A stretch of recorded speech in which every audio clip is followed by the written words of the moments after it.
مگر پیپل اور بوڑ کے درختوں نے اسے روتے ہوئے دیکھا تھا۔ جس دن اس گھر سے جبین کی ڈولی اٹھی تھی، اس نے اس واحد شادی کے میٹھے چاول نہیں کھائے تھے۔ وہ وقت رخصت اس کے پاس آئی تھی، مگر اس نے اس کو دعا کے لیے نہیں کہا تھا۔ وہ اپنے اندر کی ساری بے خودی، مستی اور بے حالی اس تکون کے مالک کے قدموں میں رکھ کر چلی گئی تھی۔ وہ اتھریلوں کو ناقص کانچ سے نکال کر بوڑ اور پیپل کے تنوں پہ جلتا چھوڑ گئی تھی۔ مددگار نے اس دن سر شام ہی ایک اگربتی بوڑ کے موٹے تنے سے اٹکا کر جلائی تھی۔ اس مہک کو بھی ہوا نے اپنے اندر سینچا تھا، مگر اس کا رخ آج بلے شاہ کی درگاہ کی طرف نہیں، ایک حویلی کی طرف تھا۔ تمام رات جائی نے سوچا تھا کہ مددگار نے اگربتی کیسے جلائی تھی۔ اس رات چمبے دی بوٹی اور اگربتی کی مہک جائی کو ایک جیسی محسوس ہوئی تھی، اور ان کے ہاتھ میں رواں تسبیح کے دانوں سے بھی وہی مہک پھوٹتی رہی تھی۔ تمام شب ایک بھید چائے کی چوکھٹ کے پاس بے آواز سرگوشیاں کرتا رہا کہ ان پرانے درختوں کے تنوں پہ دھری اتھریلوں نے اگربتی کو آنچ دی تھی۔ مددگار کے نام دن دولت نہیں تھی، اس کے حصے کی جاگیر بھی کبھی اس کا نام نہیں سن سکی تھی۔ اس کی زندگی کے آخری دنوں اور آخری لمحات میں اس کے ہلتے لبوں کی طرف دیکھنے والے صرف 2 افراد تھے، مگر فہیم عاقل جلال خان کی جاگیر کے آدھے حصے کا مالک تھا۔ وہ اس شاندار حویلی کا وارث تھا۔ اس کے گرد ہمہ وقت تمام رشتے یا حصے دار منڈلاتے تھے، اس کے ہلتے لبوں کو غور سے دیکھتے تھے کہ وہ لب کوئی وصیت تو نہیں کر رہے۔ وہ ہوش مندی کے لمحوں میں سب کو پہچانتا تھا، ناموں سے بھی پکار لیتا تھا، مگر لفظ میشان اور اس کا خوبصورت چہرہ اس کے دماغ کے ہر خانے سے مٹ چکا تھا۔ باقی آدھے حصے کی مالک اس کی بہنیں اس خوشی میں پاگل ہوئی جا رہی تھیں کہ وہ اب پوری حویلی کی وارث بننے والی تھیں۔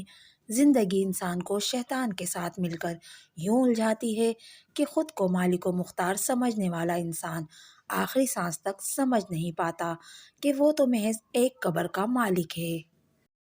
مختار کل کے خاندان کے لیے ہمیشہ نامحرم رہنے والے فہیم عاقل کے تابوت کے ورثہ اب وہی تھے، اور انہی کے کندھوں پہ سوار ہو کر وہ اپنی زندگی کا آخری سفر طے کر رہا تھا۔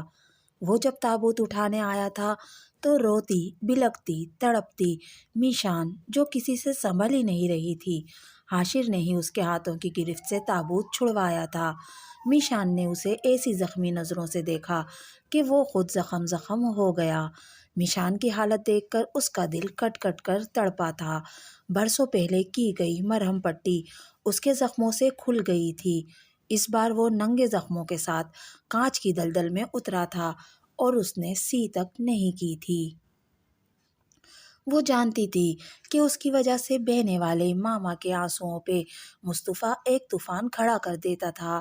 وہ جب آخری بار جہلم گئی تھی تو تمام باتوں کے باوجود امی کی زبان بند رہی تھی۔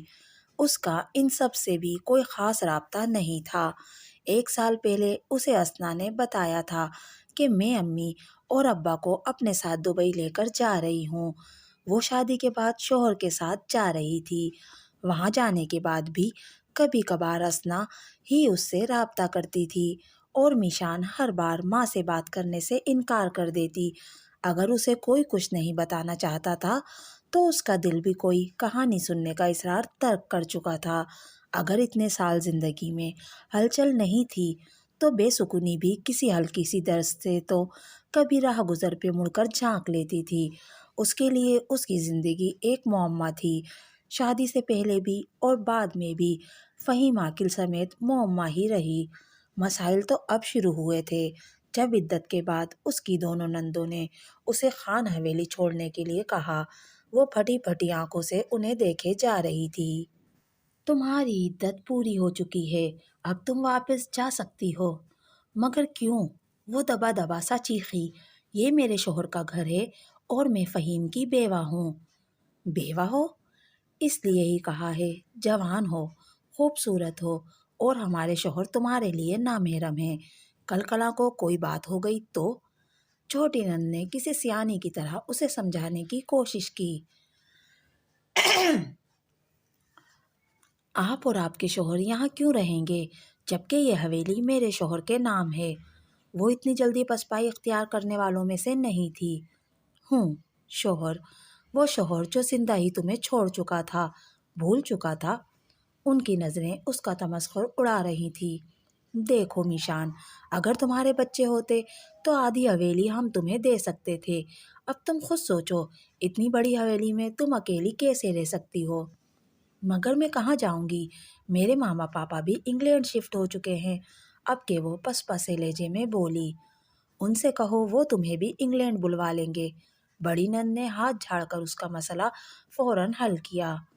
آپ پلیز مجھے حویلی کا کچھ حصہ رہنے کے لیے دے دیں، پسپا ہوتے لہجے نے مزید التجا کی تھی۔ ایسے کیسے دے سکتے ہیں؟ تم ہماری بات کو سمجھ کیوں نہیں رہی؟ ابھی تمہاری عمر ہی کیا ہے؟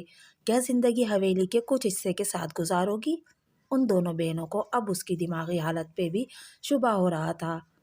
ہاں، گزار لوں گی، وہ مضبوط اور فیصلہ کن لب و لہجے میں بولی۔ مگر لوگ نہیں گزارنے دیں گے بی بی۔ بہتر یہی ہے اپنا سامان سمیٹو، جو کچھ لے جانا چاہتی ہو لے جاؤ۔ وہ بھی دو ٹوک ہو کر بولی۔ ہم کسی پھڈے میں نہیں پڑیں گے۔ تمہارے حصے کی فصل کے پیسے ہر 6 ماہ بعد تمہارے اکاؤنٹ میں آ جایا کریں گے۔ اندر آتے ہی بڑی نند کا شوہر ان کے معاملے میں زبردستی گھسا تھا۔ کون سا حصہ؟ کیسی فصل؟ فہیم تو کسی میشان کو جانتا ہی نہیں تھا۔ ایک دن وکیل کو بلوایا اور اپنا حصہ بھی میرے اور زیبا کے نام لکھ دیا۔ پوری حویلی اس کے سر پہ گری تھی۔ اس نے بدحواس ہو کر نندوں کو دیکھا۔ دوستو، یہ تھا کوئی عشق وقت غروب سا کا 7واں حصہ۔ آپ کو میری آج کی ویڈیو کیسی لگی مجھے کمنٹ کر کے ضرور بتائیے گا۔ اگر ویڈیو پسند آئی تو پلیز میرے چینل کو سبسکرائب کیجیے، میری ویڈیو کو لائک اور شیئر کیجیے۔ ملتے ہیں اگلی ویڈیو میں، تب تک کے لیے اللہ حافظ۔